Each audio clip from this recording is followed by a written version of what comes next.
Assalamualaikum warahmatullahi wabarakatuh.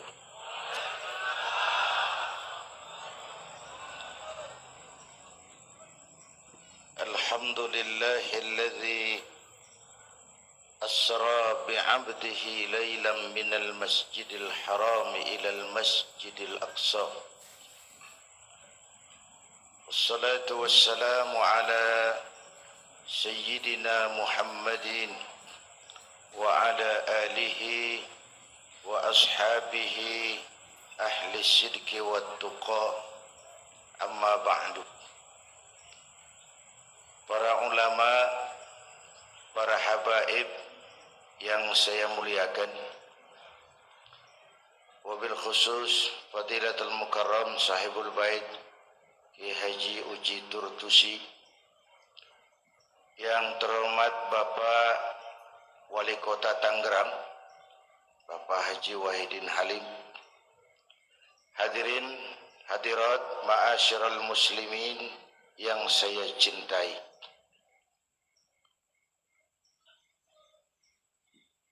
Pertama, Isra dan Mi'raj adalah peristiwa besar yang hanya bisa diterima dengan iman. Peristiwa ini bukan tidak masuk otak. Otaknya kekecilan untuk memahami peristiwa sebesar Isra dan Mi'raj. Satu perjalanan yang sangat jauh ditempuh dalam waktu yang amat singkat. Menurut otak tidak mungkin. Menurut kebiasaan tidak bisa. Menurut pengetahuan impossible. Menurut iman, apa yang tidak bisa kalau Allah yang mau. Itulah sebabnya peristiwa yang dahsyat ini menurunkan perintah solat sebagai sandaran vertikal bahwa kita memang perlu Allah. Kita memang perlu Allah. Itu sebabnya tempo hari lewat TV saya katakan hidup yang paling tenang itu hidup model tukang parkir. Baik tingali tak? Oh, pakai tingali. Tukang parkir di pasar, coba lihat, biar mobil banyak, mereknya bagus-bagus, nggak pernah sombong. Belum selesai, dengerin dulu, belum selesai. Nanti mobil pergi satu demi satu, habis sama sekali, dia nggak sedih. Mobil banyak nggak sombong, mobil habis nggak sedih. Kunaon? Apa kunaon itu? Lah sok poho deui. Kenapa bisa begitu? Ini nyengir tapi mikir, Pak. Ada muatan ini. Tukang parkir tidak merasa memiliki, tapi merasa dititipi. Siapapun yang merasa memiliki mesti takut kehilangan. Tapi kalau merasa dititipi, jabatan, harta, anak, istri, itu semua sekadar titipan, hiduplah seperti tukang parkir. Pertama, titipan tidak boleh bikin kita jadi sombong. Dititipin kok sombong, nggak pantas dong. Pak Zainuddin titip mobil ya, silakan. Yang punya mobil pergi, saya petatang peteteng. Emangnya mobil kamu? Orang cuma nitip, dititipi kok sombong. Ada orang dititipi jabatan oleh Allah, sombong. Ada enggak? Ada enggak? Ada. Namanya Fir'aun. Itu pejabat-pejabat sombong anak buah Fir'aun semua.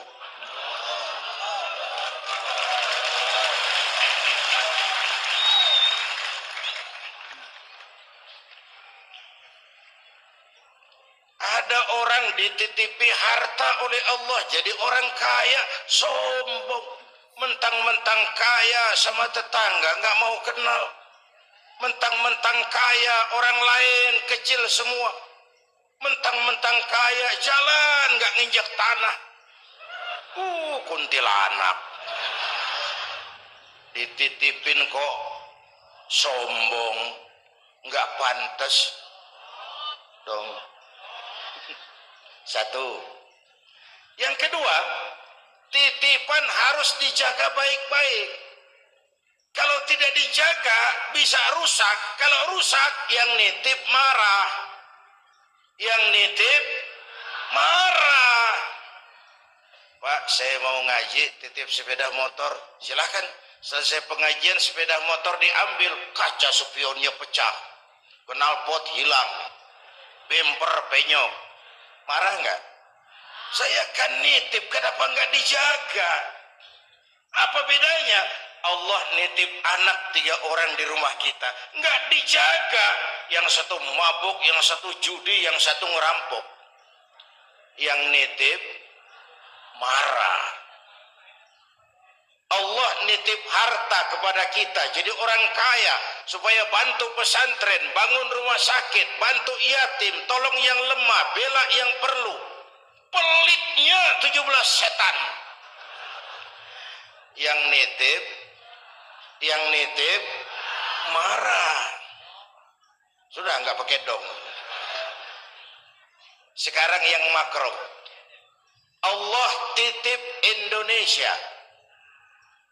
Hai rakyat, ini Indonesia, aku titip, kata Allah. Ini titipan mahal karena ditebus dengan keringat, air mata, darah dan nyawa. Aku titip Indonesia. Ini negara besar. Buminya subur. Di bawah perut buminya ada gas, minyak, batu bara.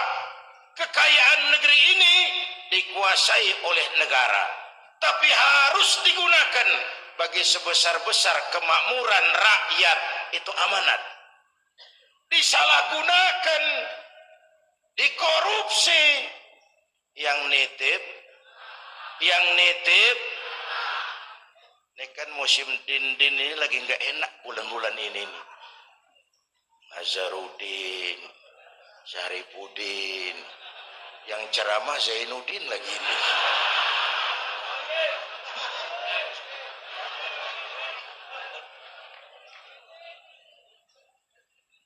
Yang nitip marah. Kalau yang nitip marah, dia suruh makhluknya yang lain negur kita.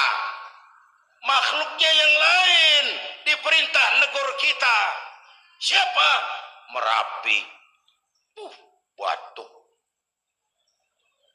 Bromo, muntah, Semeru, demam, Anak Krakatau, menggigil, angin puting beliung, banjir di mana-mana, gempa, longsor, hujan es, Kebayoran hujan es.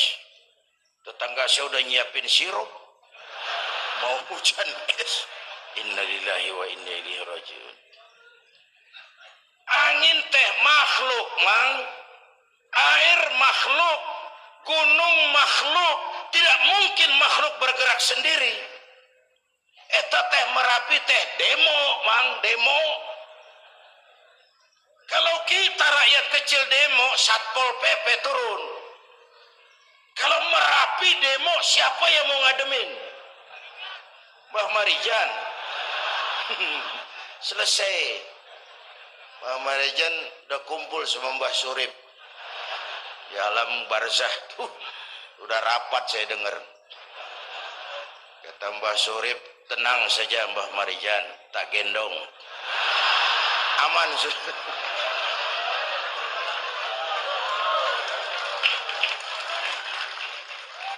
Apa artinya ini?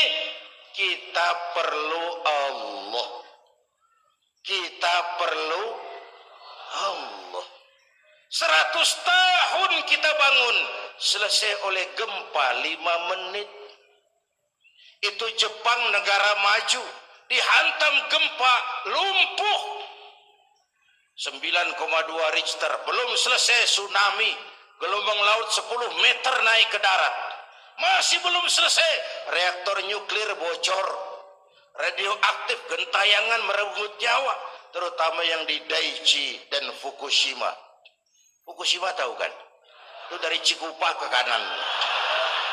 Ya dekat-dekat situlah.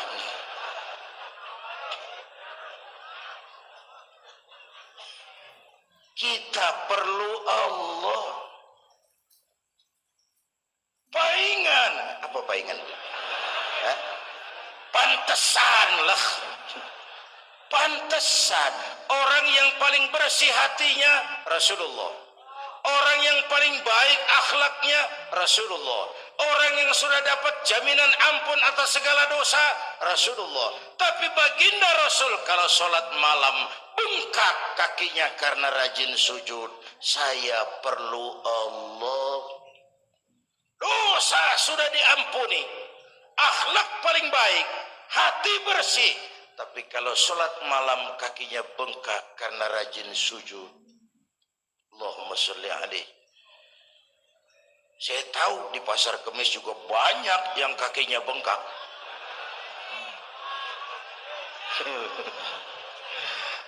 Kita perlu Allah. Itulah sebabnya dengan Isra Mi'raj turun perintah sholat agar kita punya senderan. Saya senderan ke tiang, tiangnya roboh, saya jatuh. Saya senderan ke tembok, temboknya ambruk, saya jatuh. Saya senderan sama orang kaya, dia jatuh miskin, saya selesai. Saya senderan sama jenderal, dia pensiun, saya selesai.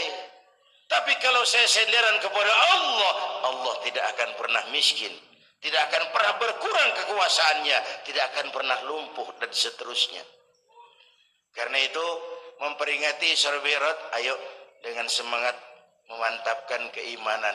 Ini zaman entertain, orang pada pinter bikin bungkusan. Hati-hati sekarang banyak minyak babi cap unta. Sekarang ini kiai sama dukun tipis bedanya. Tuh kalau muncul di TV kadang-kadang kita bingung nih, kiai apa dukun sih. Pemburu hantu pakai sorban. Ntar kiai gue suruh pakai helm. Atribut aja udah kacau sekarang. Ini zaman entertain, orang pandai bikin bungkusan. Maka kembali kepada ajaran agama, kita harus disiplin. Semua konsep agama muaranya disiplin. Syahadat, apa? Disiplin akidah. Saya bersaksi tidak Tuhan selain Allah. Kalau begitu, saya tidak akan menyembah kecuali hanya kepada Allah. Saya tidak akan menyekutukannya dengan sesuatu pun. Lalu, saya bersaksi Nabi Muhammad utusan Allah. Kemudian, Nabi terakhir. Lalu, tidak ada Nabi sesudah beliau. Harga mati, titik. Disiplin. Berapa kali kita sudah dibohongi Nabi pandemi palsu. Mulai dari Ahmad Musodik ya, pelatih badminton jadi nabi. Innalillahi wa inna ilaihi raji'un. Dapat wahyu di Bogor. Padahal di Bogor biasanya orang dapat talas itu. Dapat wahyu. Ditangkap polisi 4 tahun dihukum. Selesai dia Rancai Kek Bandung. Namanya Zayuti, tukang cukur. Ngaku dapat wahyu jadi nabi lagi, dan anehnya ada aja yang ikut. Selesai lalu pindah ke Jakarta, Lia Edan ngaku Jibril, ditangkap di polisi, dihukum 2 tahun, 3 bulan lalu sudah bebas. Ditangkap, paling hebat polisi kita, bukan cuma teroris, Jibril. Di mana di dunia ada polisi tangkap Jibril kalau bukan?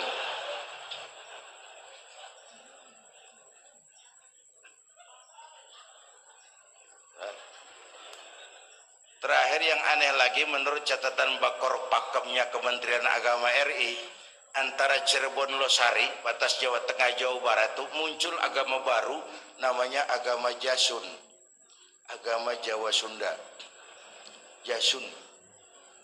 Yang jadi nabi Tugimin. Saya bilang ini jangan jadi nabi, jadi kiai juga kurang angker kok nih. Al Mukarram Bapak Kiai Tugimin. Enggak ngangkat loh itu. Yang gak enak selawatnya. Kalau kita kan nikmat tuh tadi. Ya Habibi ya Muhammad. Asyik rasanya itu. Coba ganti sama yang tadi. Enggak serem Pak. Ya Habibi ya Tugimin. Enggak enak tuh. Enggak enak. Saudara-saudara, di Isra Mi'raj ada potret. Ketika di Masjidil Aqsa, malaikat Jibril datang nemui baginda Nabi, bawa 2 gelas minuman, arak, susu.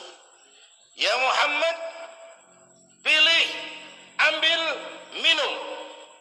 Mantap, tidak ragu-ragu, Nabi mengambil gelas yang isinya air susu. Dengan bismillah beliau minum.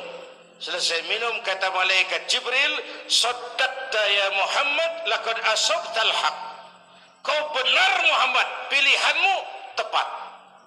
Memangnya kenapa Jibril? Kalau arak yang kamu pilih, kamu ambil, kamu minum, habis umatmu jadi pemabuk semua.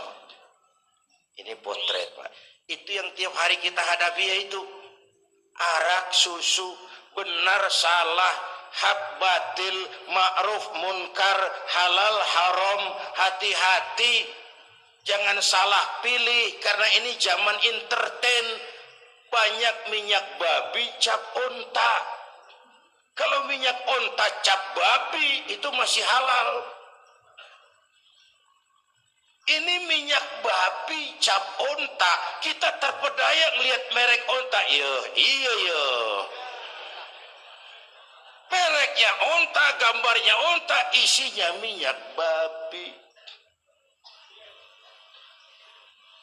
Berapa bulan yang lalu ada penyanyi pencipta lagu mati, namanya Ari Bowo. Masih ingat lagunya? Bercerita tentang madu di tangan kananmu, racun di tangan kirimu. Kalau itu situasinya, memilih tidak sulit. Kenapa? Alamat jelas, madu di kanan, racun di kiri. Masa ambil yang di kiri? Goblok amat. Si amat saja tidak goblok. Sekarang ini alamat dibikin samar, madu di mana, racun di mana tidak jelas. Lebih celaka lagi sekarang, banyak racun bermerek madu. Banyak racun bermerek madu. Kita terpedaya, terpesona, terpukau, akhirnya salah pilih.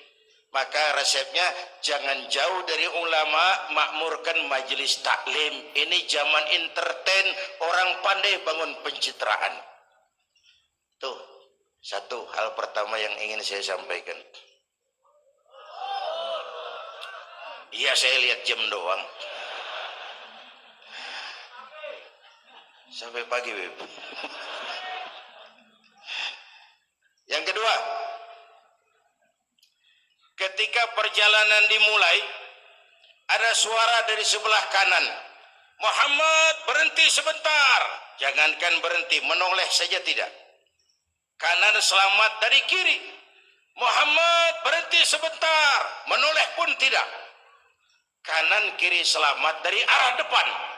Ada perempuan tua, pakaiannya menyolok, lipstiknya tebal. Nenek-nenek pakai blue jean. Muhammad, berhenti sebentar. Menoleh pun tidak. Sudah lewat, kata malaikat Jibril, untung kamu tidak menoleh Muhammad. Kenapa Jibril? Panggilan kananmu Yahudi. Kalau kamu menoleh, umatmu cenderung Yahudi. Panggilan kirimu Nasrani. Kalau kamu menoleh, umatmu gandrung kepada Nasrani. Itu perempuan tua dengan pakaian menyolok, itu dunia Muhammad. Dunia teh sudah tua, tapi karena dipoles, dibangun, dipoles, dibangun, dipoles, orang nggak terasa kalau dunia sudah tua. Berebut harta, berebut warisan, sama juga berebut nenek-nenek. Makan habisin. Ini perjalanan, ini pun potret. panggilan Yahudi, panggilan Nasrani, panggilan dunia, materialisme, hedonisme, berat sekarang ini. Berapa malam lalu saya masuk Serpong. Saya sedang lihat Serpong berubah jadi kota satelit. Bangunannya bagus-bagus. Saya telisik, sekolahnya Don Bosco, Santa Maria, Santa Ursula. Gerejanya, mbahnya gereja dibangun di pojok Serpong. Awas panggilan Nasrani. Saya masuk Bekasi, Sukmajaya. Sekolahnya Yayasan Penabur. Mulai dari TK sampai perguruan tinggi. Gerejanya besar. Awas panggilan Nasrani. Bahkan di Karawang mereka sudah bangun kuburan mahal. San Diego. Ada teman saya pengusaha bikin pesan kuburan 200 meteran itu 5 miliar. Karena tanahnya berbukit, bergunung, indah dan malaikatnya rada baik. 5 miliar.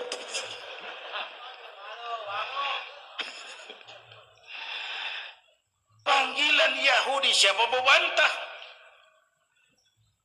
Yahudi itu menguasai ekonomi dunia. Di Amerika itu tidak ada orang bisa masuk gedung putih jadi presiden tanpa dukungan Yahudi. Menentukan. Bahkan roda ekonomi dunia sekarang ini diwarnai oleh Yahudi. Israel itu Amerika kecil. Amerika itu Israel besar. Lalu panggilan Nasrani. Dengan segala gaya dan dana. Dan terakhir panggilan materialisme dunia. Panggilan hedonisme, panggilan materialisme. Menghadapi panggilan-panggilan ini, ayo kita umat Islam luruskan saf, rapatkan barisan, jangan jauh dari ulama, makmurkan majelis taklim. Itu yang kedua. Yang ketiga, Haram Aqsa ini perjalanan vertikal katanya. Aqsa Aras ini perjalanan vertikal. Haram Aqsa perjalanan horizontal. Aqsa Aras perjalanan vertikal. Hablum minan nas, hablum minallah. Isra Mi'raj mau ingatkan kita, semua kita perantau di dunia ini. Perantau harus pulang. Orang yang selesai merantau di dunia disebut telah pulang ke rahmatullah. Kenapa pulang? Perantau, nggak boleh netep. Bodoh kalau ada perantau, tahu perantau, tapi nggak pernah mikirin pulang. Dan saya mau bilang, orang pulang sebenarnya enak. Ayo contoh beberapa soal etimologis. Waktu SD dulu ada pelajaran yang kita nggak suka, gurunya galak. Pas pelajaran dia pengumuman, Bapak guru tidak masuk sekolah, anak-anak boleh pulang. Senang nggak? Senang nggak? Kenapa senang? Karena boleh pulang. Orang pulang senang. Contoh lagi, Lebaran masyarakat pulang mudik, senang nggak? Kenapa senang? Pulang. Orang pulang senang. Sekarang selesai hidup di dunia, kita pulang kepada Allah, senang nggak? Ragu-ragu, mau bilang senang takut besok, gitu. Mestinya senang pulang. Apa yang bikin pulang yang satu itu kok berat? Kelihatannya dua. Pertama, kita ini sering mencintai sesuatu berlebihan, berakar di hati. Datang saat pulang tidak siap menghadapi perpisahan. Ada yang bergantung di sini, pulang jadi berat. Kalau cinta Allah sepenuhnya, cinta alam seperlunya, pulang enak. Yang kedua, bekal nggak cukup, sengsara di jalan, pulang jadi berat. Nggak punya bekal kok pulang, itu nekat. Belum sempat sholat, modar. Kok berani amat nggak punya bekal pulang. Kalau bekal cukup, pulang itu menyenangkan. Karena apa? Itu satu keharusan. Iya, kalau umat-umat terdahulu umurnya relatif panjang. Kalau kita ini mencontoh baginda Rasul, beliau wafat umur 63 itu standar. Kalau mencontoh Nabi, jatah kita 63. Kalau malam ini kita sudah 50 tahun, tinggal 13. Waspada. Kalau malam ini kita sudah 62 tahun 11 bulan, udah jangan pakai pantangan, apa aja makanlah Pak, sebulan lagi tuh. Sebulan lagi, syukur-syukur dapat bonus. Dan saya bilang mati itu tidak pakai abjad. Kalau pakai abjad bisa nunggu, mati bang ngacak. Kadang-kadang kakeknya segar bugar, cucunya pae.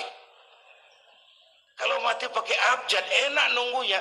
Tahun ini yang mati A, tahun depan B, tahun berikutnya C, lalu D, terus F, lalu G, lalu H. Saya Z. Repot saya, nggak ada yang ngurus, orang udah habis.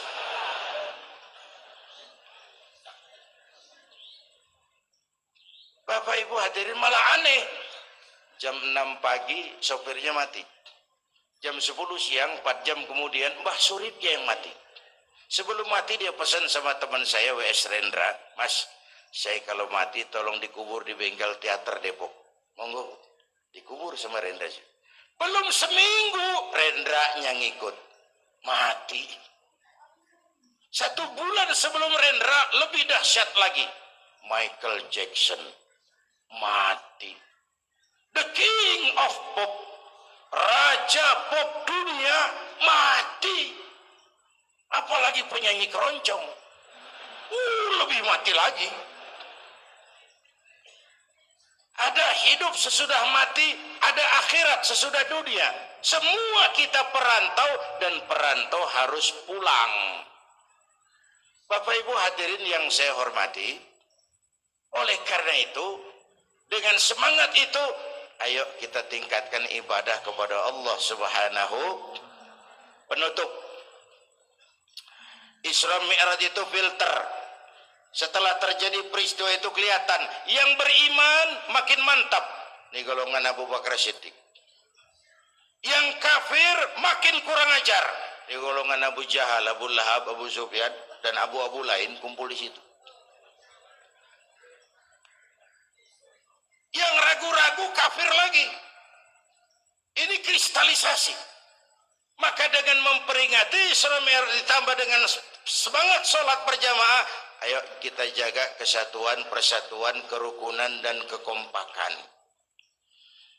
Bapak Ibu hadirin yang saya hormati, saya bersyukur walaupun belum pernah hadir, tapi saya tahu tiap minggu pagi pengajian Kiai Uci ini dibanjiri oleh jamaah.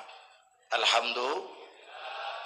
Kita doakan beliau diberikan kekuatan dan pengajian jalan terus sampai kira-kira kiamat, kurang seminggu. Jangan sampai kiamat lah, ngeri. Saudara-saudara, itu yang kita perlukan sekarang.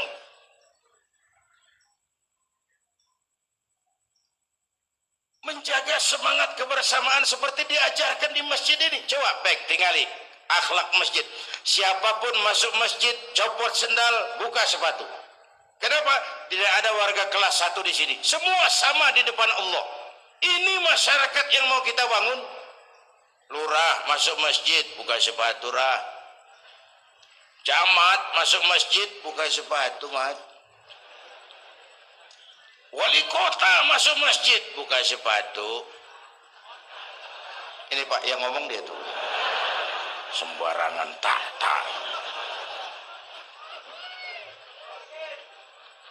Gubernur masuk masjid, buka sepatu Nur.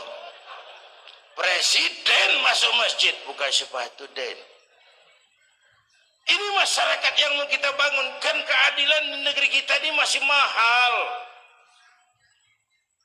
Hukum masih sering seperti pisau, tajam ke bawah, tumpul ke atas. Kalau yang kecil salah hukum cepat-cepat ditegakkan, yang besar salah cicing wae pura-pura tenyaho. Itu yang melukai rasa keadilan. Bapak Ibu hadirin yang saya hormati, itu yang melukai rasa keadilan. Kalau mau lapor kehilangan ayam, itu harus jual kambing. Ingin menang berperkara, jual sapi. Ngurusin ayam hilang kok jual kambing, jual sapi. Itu harga keadilan yang harus kita bayar. Karena itu ke depan belajar dari sejarah, kita bukan cuma perlu pemimpin pinter, tapi juga benar. Malahan lebih baik benar enggak tapi pintar ketimbang pintar tapi enggak benar. Capek dibohongi pemimpin yang cuma pintar tapi enggak benar.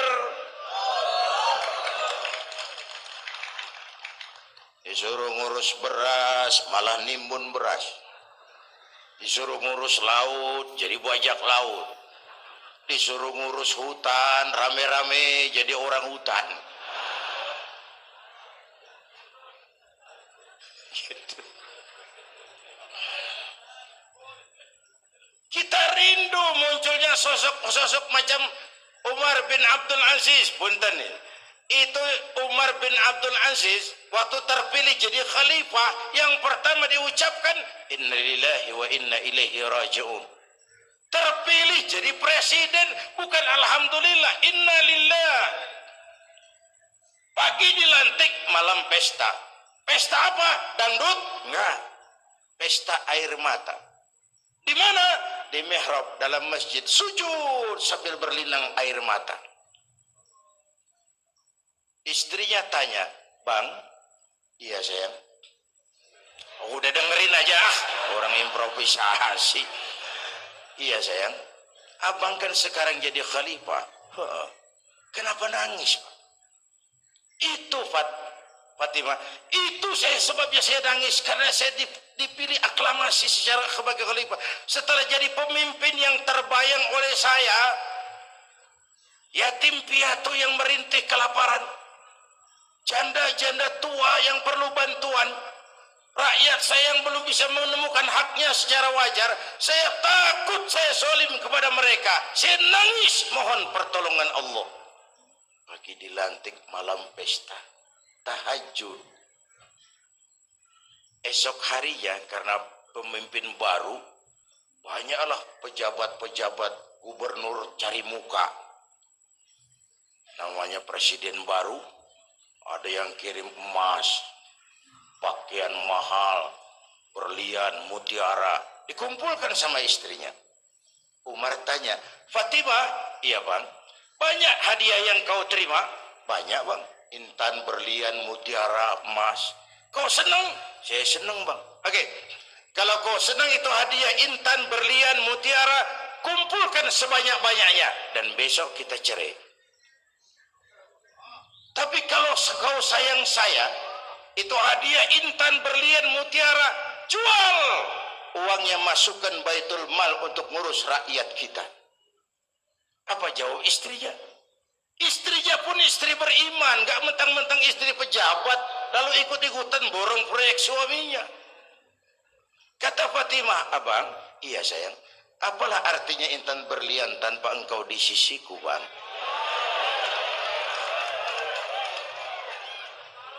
"Jual sajalah, jual untuk ngurus kepentingan rakyat. Yang nyata-nyata hadiah pribadi dijual ngurusi rakyat. Jangan yang sudah nyata-nyata milik rakyat masih disunatan."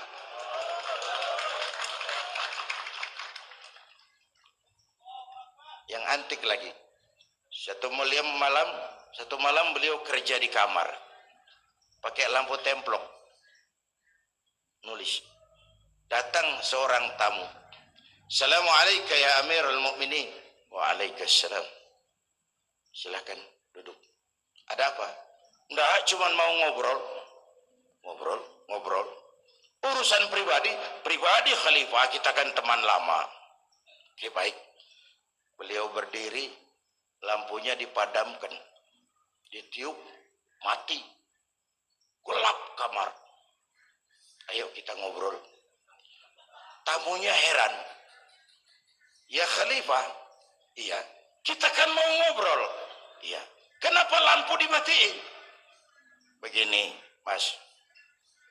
Mau tamunya dari Jawa waktu itu, dengerin aja kenapa sih? Gini loh Mas, tadi waktu sampean datang tuh, kan sampean lihat saya lagi kerja. Iya, saya kerja tadi ngurusi rakyat. Tentu, saya kan pakai lampu.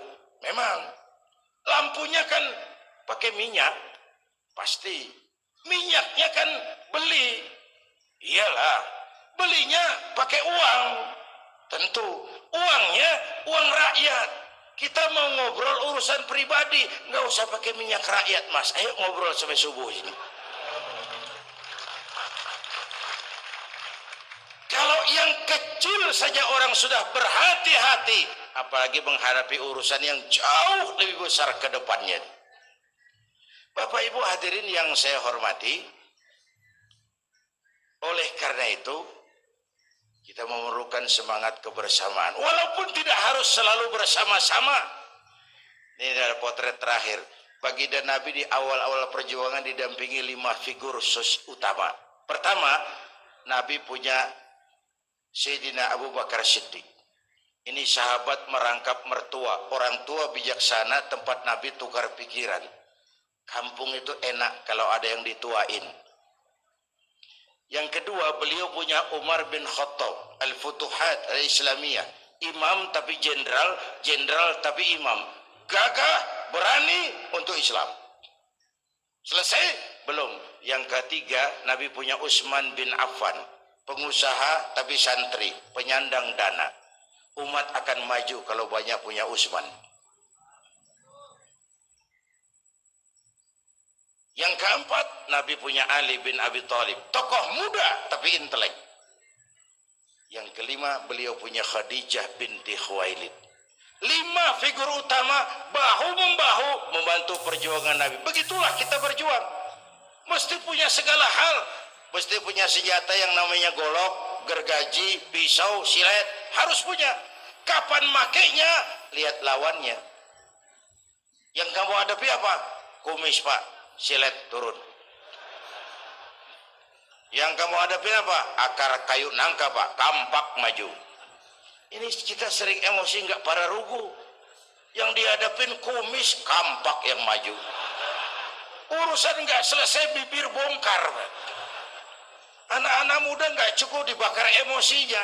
Berani harus, nekat jangan. Berkorban siap, konyol nanti dulu.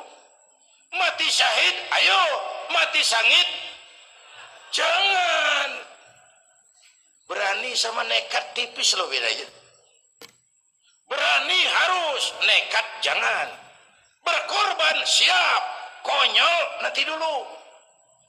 Bapak Ibu hadirin yang saya hormati, dengan semangat kebersamaan, saya yakin kita bisa berbuat lebih banyak. Inilah barangkali sekelumit ikut tasyakur saya. Mudah-mudahan ada manfaatnya buat kita semua. Lebih kurang mohon maaf. Usikum wa iyaya bitaqwallah. Aqulu qawli hadza. Wassalamualaikum warahmatullahi wabarakatuh.